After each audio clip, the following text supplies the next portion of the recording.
I really like the White Sox this year.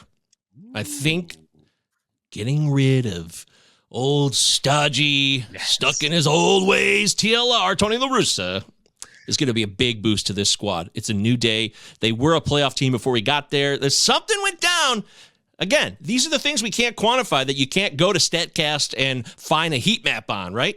What's going on in the clubhouse? How did they react to La Russa's style? Was he out of date? Was there players from different cultural backgrounds who just didn't connect with him? Or who knows? Like, there's all these variables that I can't tell you for sure. But what I can tell you is the product on the field clearly suffered, and there was something going down there. So the fact that he left the way he did at the end of the season, said he had the heart thing, stepped away, never came back, and now it's a new day, I really think the White Sox are going to get back to business. That's why I've been buying big on a lot of White Sox, like Lucas Gilioto. The fact that he's going like pick 130 around there, ADP, I want him all day long. That's a guy who was a top 30 pick as a starter in recent seasons. So just think about that. And in the end, it still seems like maybe the Guardians are going to take this. It's going to be really tight between those top three, Chris. And I think the White Sox could sneak it out, but Cleveland is a little bit ahead of the game with their chemistry with Francona's ship that he's running there, that they might still take it.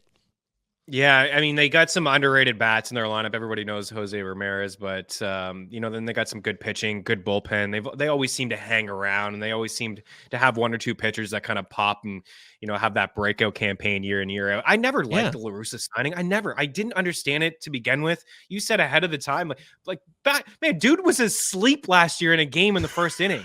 He was like this. It was in the first bad. Inning. Yeah, like, come on. You can't have your manager. Like, how do you feel as a young player when you look down the clubhouse and you see your manager asleep between the first, the bottom, top of the first and the bottom of the first, like going to commercial break? This guy's asleep. Like, are you kidding me? I never liked it to begin with. Let's dive into the White Sox a little bit more. You talked about the team. I like the odds too. Again, I'm a sucker for this squad. 82.5 Central plus 250 to win the pennant. 17-1 World Series. 35-1.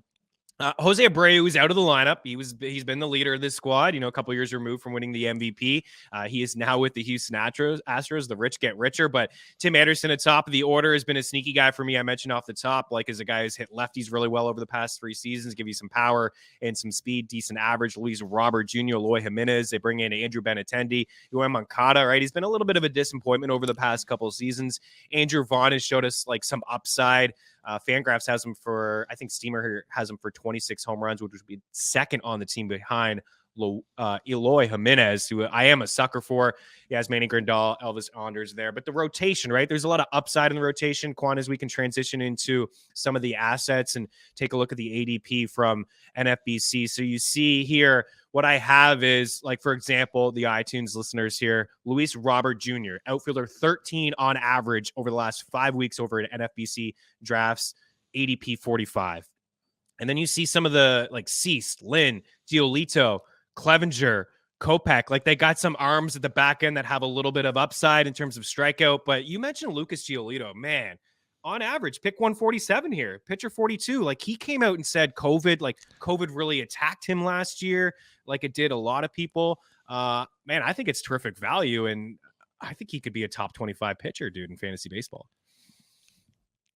Easy. He's going to be that guy. This is classic recency bias, and this is what I try to take advantage in drafts, is to see guys that 1 year prior, like a Jonathan India, he's fallen way down this year, but he was a top 80 pick last year. It's just like Giolito. It's the same thing for a lot of these White Sox players. I'm targeting almost all these guys except Lance Lynn that are on that list. I really am, because I think there's a bounce back there. And Luis Robert's a guy I took twice already in those earlier drafts I mentioned when I was in the 1 and 2 spot. I took him 2 times, and I took him way ahead ADP because this was a guy that was going to be a first-round pick if he had stayed healthy. That's the question, I know. Can he stay healthy? If he feels good and there's a new vibe in the clubhouse, I'm real excited about Robert having his best season to date. And with Giolito and all these guys, they're a real force. There was a growing surge coming out of the COVID bozo shortened season. That's what I call it, because it was just 2020. They did a season. It was really weird. At least we had some baseball, but no one goes back to 2020 and says, hey, let's take a look at the stats from that year so I can apply them to the future. Nobody does that.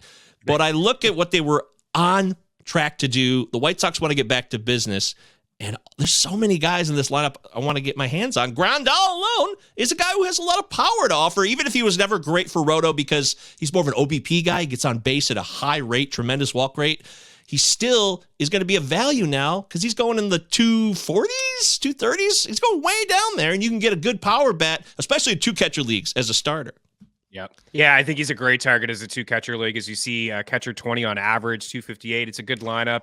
And when he's healthy, he is productive. I mean, you don't got to sell me on Luis Robert, right? This guy, unfortunately, we haven't seen him yet. Over 100 games, 401 plate appearances is the most he's ever played, and that was 2022. But he does have some power despite the fly ball rate coming down in each of the last 2 seasons. He does have some power, give you some speed, terrific hitter, great contact skills. And I'm in on Eloy too. I know people will say, no, he burned me before. He burned me last year. I'm not going to do it again, right? You always hear that in fantasy. It doesn't seem like there's terrific value with him because he hasn't been healthy over the past couple seasons, like going as pick 68, outfielder 18. But I think people are just really sharp on the upside, even though he won't provide any speed, as another guy that, could have over 30 home runs, 35 home runs, and I would not be shocked. We got to get out of here and just break and get into your Tigers. But yes, Cease, you're in on Cease too, because there seems to be like some people, it just like seems to be a divide when it comes to him. I'm not against Cease. I haven't drafted him at all, but I'm not against him. What he's done and who he is. Yeah, he's legit. He's the real deal, but I'd rather just go with some other options later. But I believe his talent and the stats he's produced are all aligned in reality.